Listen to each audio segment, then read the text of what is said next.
Salut tout le monde, c'est Stikale. Donc comme vous le savez ou comme vous le découvrez, je me suis mis il y a un peu plus d'un mois à faire des vidéos sur YouTube. Voilà, grosse coupe. À travers cette nouvelle vidéo, j'avais envie de partager un peu mes sentiments là-dessus, mon expérience, aussi courte soit-elle, et donner un peu des avis par-ci par-là, vous prenez ce que vous voulez. Arriver sur YouTube comme ça, à la one again, c'est un peu comme chercher un brin de foin dans une meule d'aiguille. Les rageux diront que c'est pas la bonne expression, mais bah les couilles, c'est ma vidéo. Non, je dis ça parce que t'arrives sur YouTube avec un matériel plus ou moins adapté.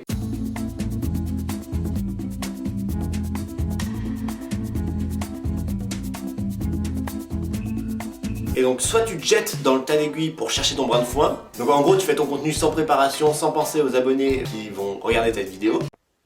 Salut tout le monde, c'est Stikale et aujourd'hui on se retrouve sur une nouvelle vidéo, on va bien s'amuser, j'ai prévu plein de blagues et tout. Tout d'abord, c'est quoi la différence entre une pizza et une prostituée?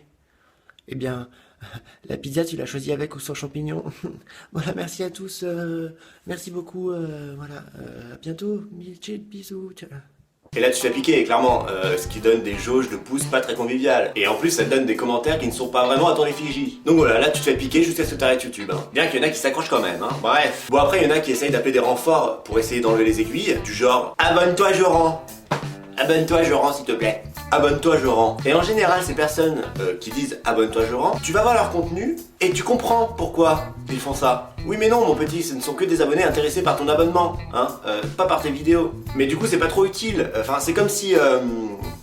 Bon j'ai pas d'exemple, mais faites preuve d'imagination. Après j'ai rien contre eux, je suis bien placé pour savoir que débuter sur YouTube c'est vraiment pas facile. D'ailleurs je devrais faire comme eux. Mais non, j'ai décidé d'opter pour une autre technique. Enlever les aiguilles une à une, jusqu'à atteindre ton brin de foin tant attendu. Donc là c'est la méthode sur laquelle je suis en train de travailler. Et donc pour faire ça il faut trois qualités principales. La patience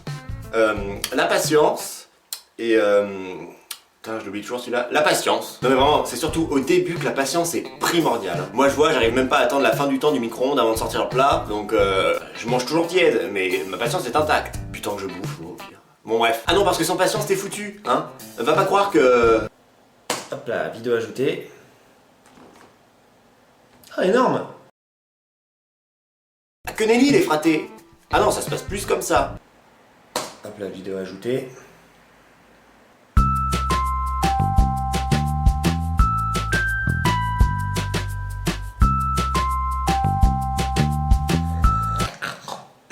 Voilà, donc les abonnés au début ils arrivent au compte-gouttes, et après ça, bah j'en sais rien en fait, j'en suis encore au compte-gouttes.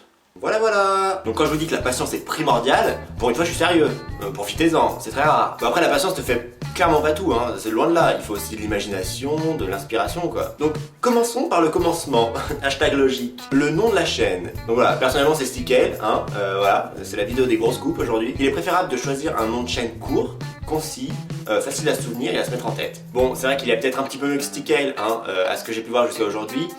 Le C, le K et le T en perturbent plus d'un. Eh, Stikale, Stikale, Skittles, eh oh Skittles.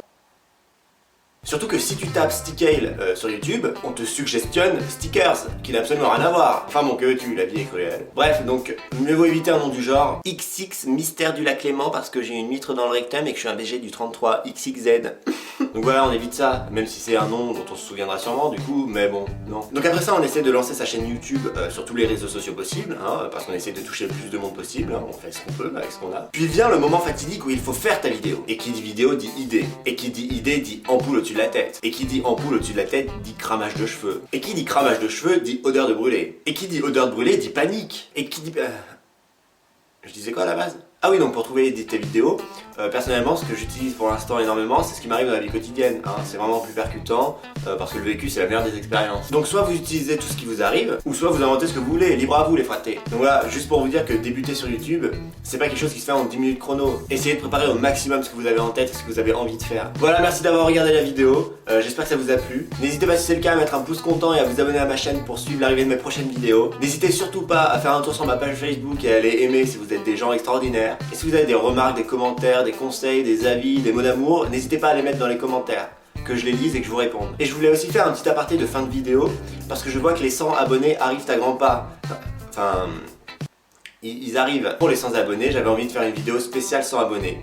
Sauf que j'ai un grand dilemme, je l'expose. Je ne sais que faire. En fait, j'ai deux idées.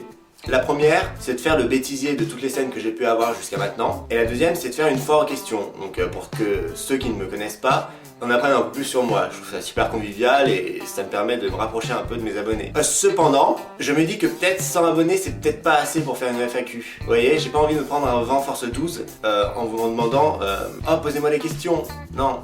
Après si j'ai assez de questions et que je peux faire une vidéo des FAQ, alors moi ça m'arrange totalement, j'aime beaucoup faire ça, enfin j'en ai jamais fait, mais je sens que je vais aimer. Donc n'hésitez pas à me dire dans les commentaires si vous préférez bêtisier ou FAQ. Et si vous préférez FAQ, n'hésitez pas à me poser des questions justement dans ces commentaires. À la prochaine, bisous.